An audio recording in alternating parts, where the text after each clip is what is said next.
Okay, we're going to do ITV News. So, yeah, I'm going to do it. Ready, Bob? Sit down, please. We're gonna watch ITV News. So, we watched Channel 4 News yesterday, and now we're gonna watch ITV News. Very interesting. It's going to be a bad news or a good news. Whoever knows.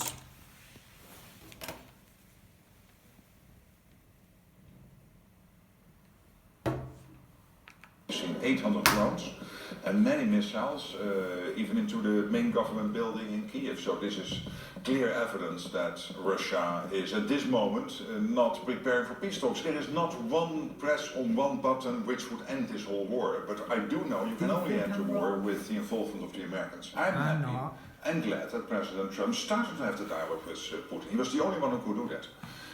Well, look, first of all, Secretary General, I do have to ask you, one NATO partner, Israel, has just launched an attack on the territory of another NATO partner, Qatar.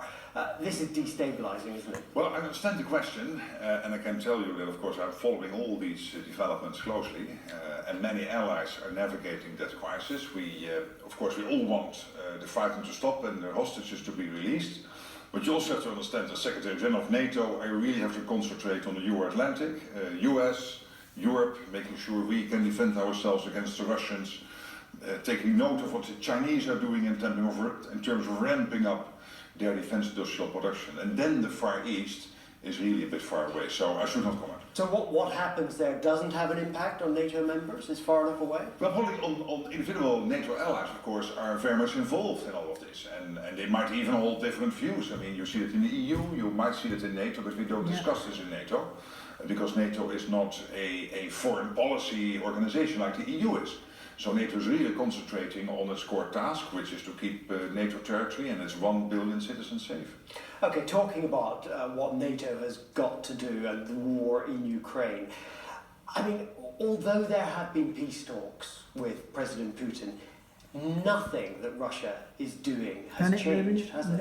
Well, we've seen the last couple of days. Today, 21 senior citizens queuing to get their pension getting killed in the Ukrainian-controlled part of Donbass. And this weekend and Monday, we've seen 800 drones and many missiles, even into the main government building in Kiev. So this is clear evidence that Russia is at this moment not preparing for peace talks, it seems.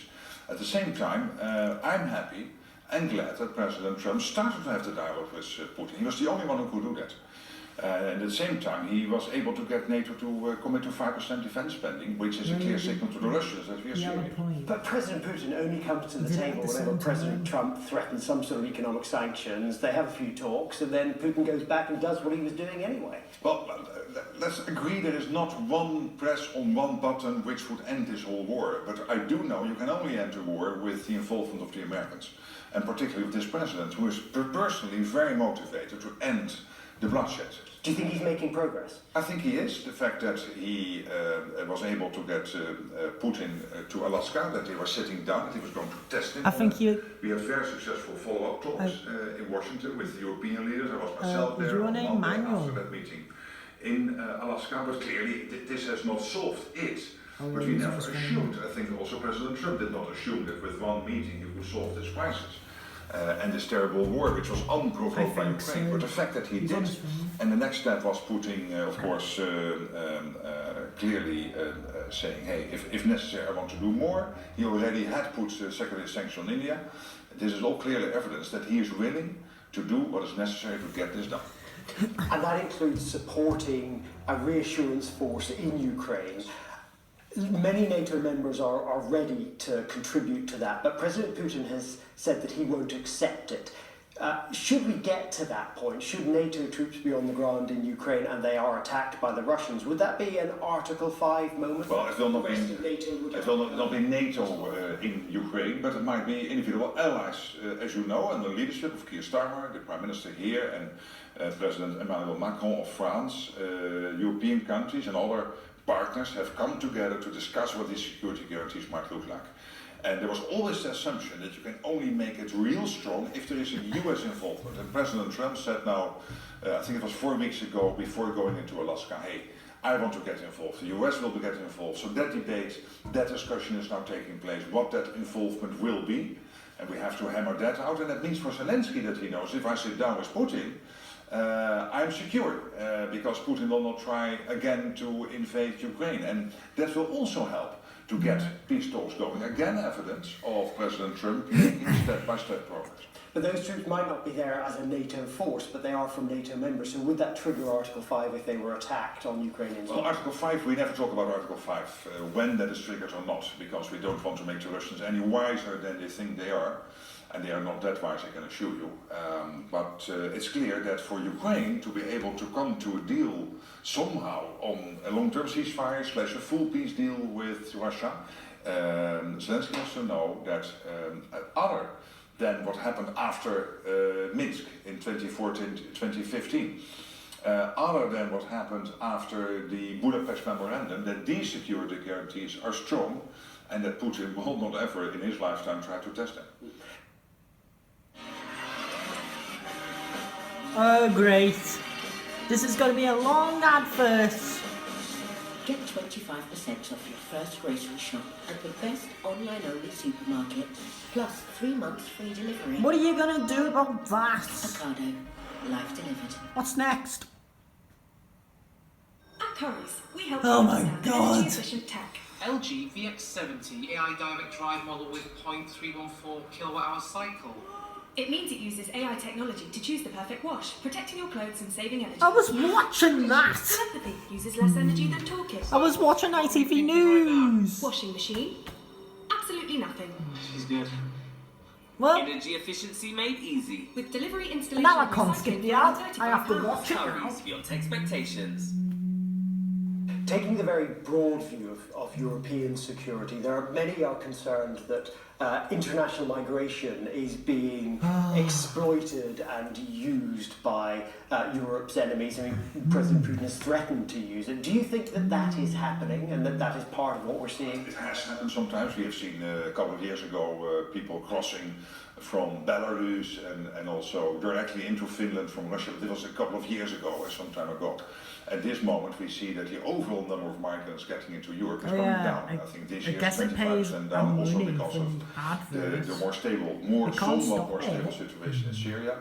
It is now Venezuelans number 1 on the list coming to Europe. I saw this morning, I think it was on ITV or one of the other Right there. UK news outlets. So you see, Excuse it me? might happen. Our Right. enemies will Okay, try to use everything to destabilize us. Yep. Let's not be naive. But I have no evidence at the moment that this is massively ongoing. And do you have a sense that NATO nations like Britain have the right sort of controls to prevent illegal migration becoming destabilizing?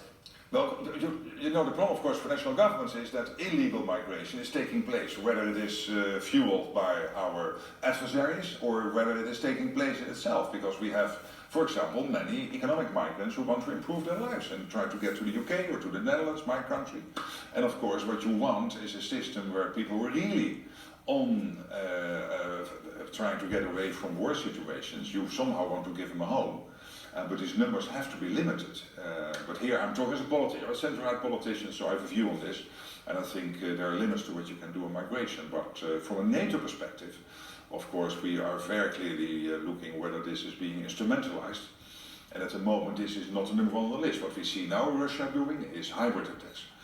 That's what worries us a lot, including jamming commercial airplanes, like we've seen recently with the President of the European Commission. You think that was the Russians who jammed? We don't know, but they have done so before, so we don't know in that particular case. That's for Bulgarians to look into. But we know in the Baltics that they did.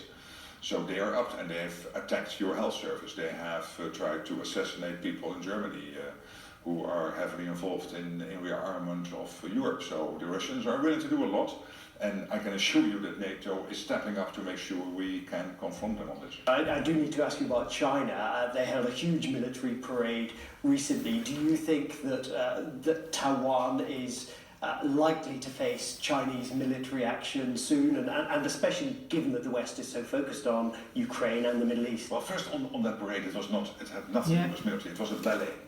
So these are ballet dancers. I mean, these people could never fight a war because they have been trained to participate in that big ballet, and we see it as a parade, but I don't think they are able to. Hey Robot, what do you think about this?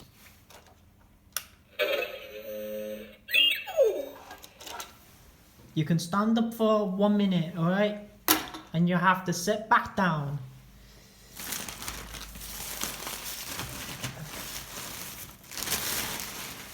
Trying to watch the news. Yeah. What's happening?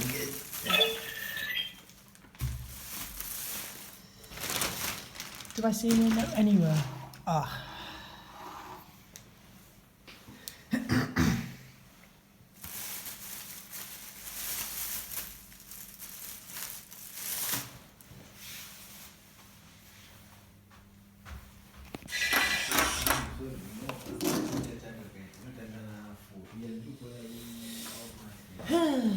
Let me just move you.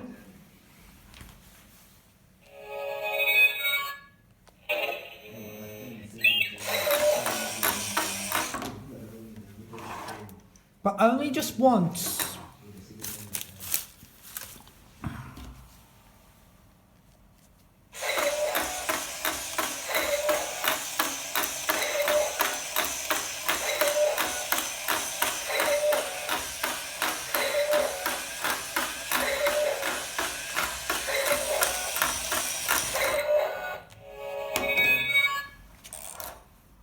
Okay, we're watching the news now.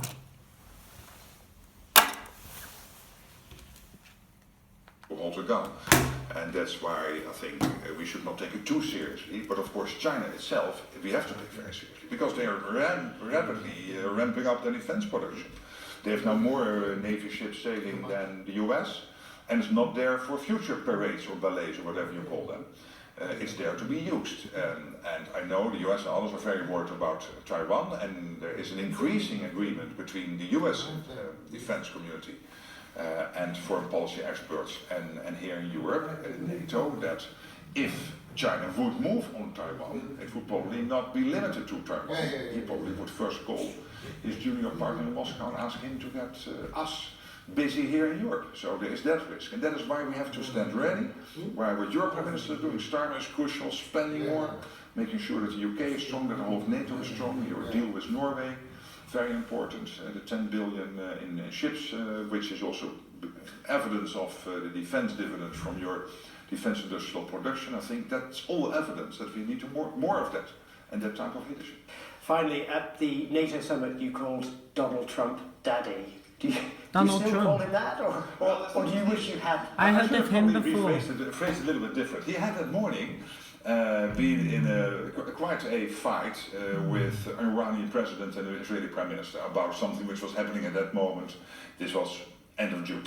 And then I said, well, I should have said, the grown up in the room, the strongest in the room, sometimes has to say, I used this word daddy, which of course has many other meanings. The great thing is about Trump, that then coming back into Washington, there are these T-shirts. Well, you should have said when Donald Trump was he has here. returned to DC, and so he was really.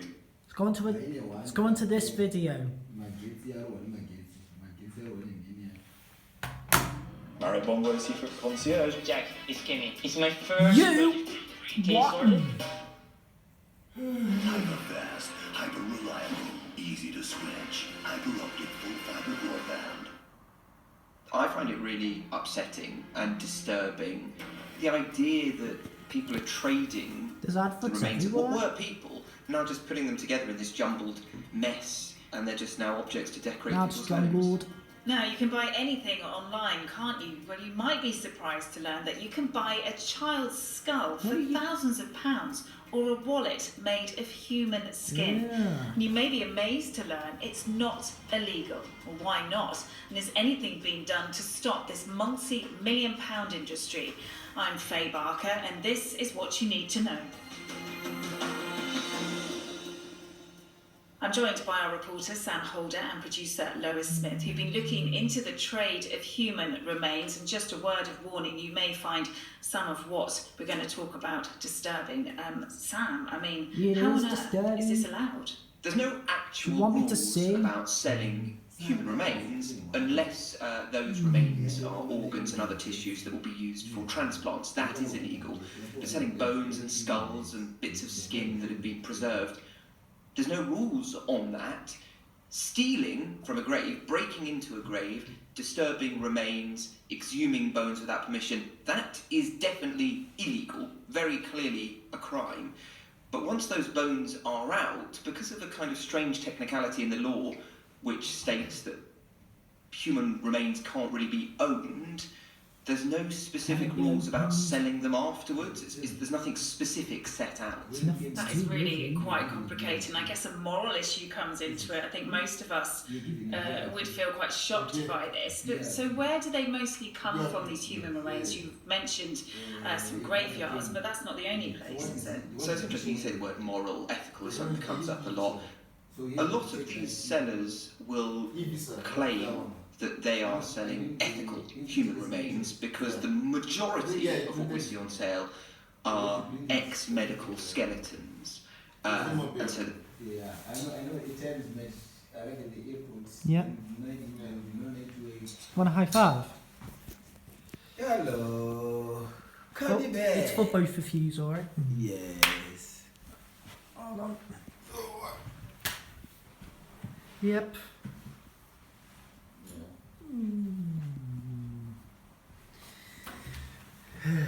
sellers will say, well, these weren't stolen from graves, they were donated to science. But that actually raises two massive ethical questions. The first is that if someone donates their body to science or to a hospital in order to teach doctors, in order to save other people's lives, they've not consented to those bones then being put on display in someone's living room on a cabinet. It's a completely different scenario. And the second big issue is that a lot of medical skeletons in the UK were originally stolen from graves, particularly during the Victorian period, and even recently we used to import skeletons from China and India, and it was a really unregulated market, and there were widespread reports of bones being stolen from graveyards or morgues.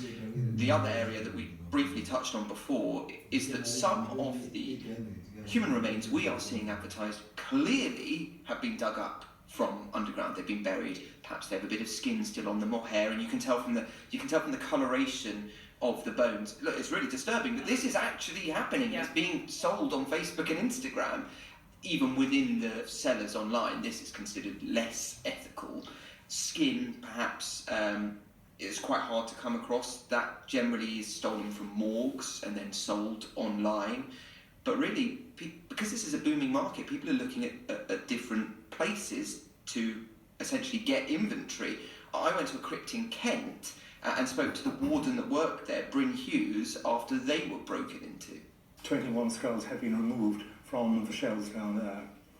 And naturally that caused great concern because it's tantamount to grave robbing. These are human mortal remains. What is the difference between bones being displayed here compared with, say, in someone's living room?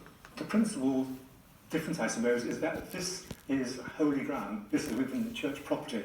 And for them, they would never imagine, I would think, that they would be used as ornaments. Lois, who is selling these remains? Yeah, so as Sam was saying, the remains are kind of on social media and also online auction houses.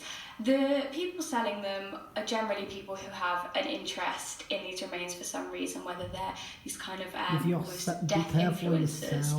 Sometimes there's an element of witchcraft. We spoke to a number of these sellers through our undercover account. A few interesting conversations. One seller tried to kind of offer a discount on a human foot. Another seller who also offered us a skull sent us some pictures privately through DM, claiming that it had been dug up to make room for a car park in France, passed on to another seller and then on to them. Quite often these stories that come behind them again increase the price as well.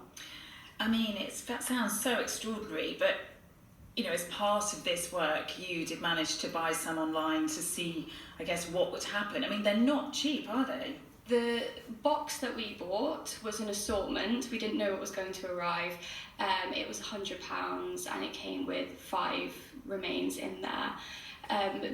The price in general does vary. If the skulls and things like that do go into the thousands, and they do increase more if they're a child's skull or someone who had a disability as well. So you mentioned many of this has been found on social media. Is anything being done about it there? Have you reached out to the companies to see if they're okay with that happening? Yeah, so the parent company Meta of Facebook and Instagram has a policy that suggests that this shouldn't be happening on their sites. They do prohibit the sale of human remains. We have reached out to them and we haven't heard back as of yet. But despite in this investigation, you've come across dozens of accounts. Yeah, so we found at least 80 who have been actively selling in the last year. It is extraordinary. And Sam, I mean, you unwrapped these bones on camera. How did it feel just having that, like a lucky dip of bones in front of you? Well, look, we had to order these to prove that what we were seeing advertised online was actually happening. They came wrapped in black tissue paper with a black bow on them and a handwritten note. And to be honest, I was really, really, really not looking forward to opening them. I find it really, personally, kind of upsetting and disturbing. Scholl's gel wave technology absorbs shock and provides support. I can skip this. By the way, I can skip it. Yay! It's one thing coming across bones and that's fine. maybe I can go to skip a crypt, bones that have been there for a long time and bones that were there for that specific purpose. But for me, the idea that people are trading the remains of what were people and now just putting them together in this jumbled mess in a box. We've got no idea if these body parts are from the same person, where they're from, who they were. They're just objects. And that is for me, that was quite unsettling. We got told we received a solitary kneecap, a rib, a clavicle, and actually it's a... Oh my god, a knee? You're breaking your bones? You need that to walk? That was quite unsettling. We got told we received a You need solitary that knee kneecap, to walk? a rib, a clavicle, and actually it turns out that it wasn't even, it was advertised as a finger bone, but it was actually a toe bone. Right. We only found that out later when we took it to a forensic expert. So I found it quite upsetting, quite moving, because these people's entire lives have been wiped away really and kind of bleached when these bones have been bleached. And they're just now objects to decorate people's homes. Well, that was going to be my next question. Why are people buying them? Is a lot of it just for decoration, or? So some of it is decoration. Some of it is witchcraft and black magic. I don't know how seriously people are taking all right these there? things. They're self-described Satanists who like having these objects. Yep. Sometimes the bones particularly, are turned into art. Or jewellery. We saw lots of necklaces made of teeth. There are skulls that are made into cups. Human skin is used to make wallets. That one. And the wallets made from human skin, I must admit, is the one that when I was, talking to you guys about this, I just thought, what is going on? Yeah, it actually haunted and they my cost, dreams. And they cost thousands, don't they? Yeah, that's about £5,000 for a skin wallet, because it's rare, because it's really hard to preserve human skin. There's a sort of tattoo for sale. Wow. You just do this for sale.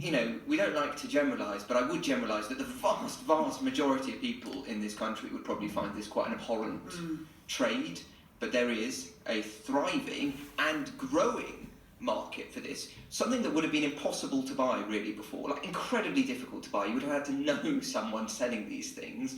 Is now really easy because people go on social media. And one expert suggested that there's been about a 500% increase in sales over the past 5 years.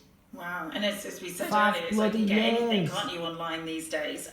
I mean, is anything being done to stop this? We've got into that difficult territory of how legal or illegal it Jesus, is. that's obviously a long. very grey That's area. longer But than is it anything being takes. done to actually, stop this happening?